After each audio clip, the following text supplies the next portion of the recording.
Хоч день почав зо здіжджом, у центру Валала на 8 годин рано поставені штанди зо домашню produkciju, та так могло купити з дунці зо зжимніцу, ріжну квашену željnjavu, потім ajvar, домашні соки, а тижі сувенири і другі ручні роботи.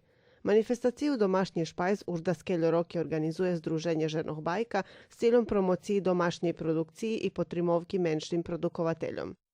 Jak hvarja vykladače, pozitívni rezultati že še doznalo u Valalje, že kto co produkuje, ta tak da jedni už maju i porjadnih kupcoh. Jest kupcoh? Tak, jest dakus.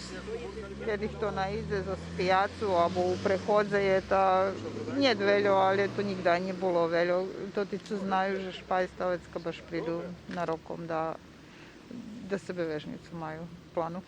Manifestacija Domašnji špajz še tradicijno otrimuje 2 lebo 3 soboti u oktobru, a lječi na šljedujucu sobotu budze otrimani doznaše u iducim tižnju.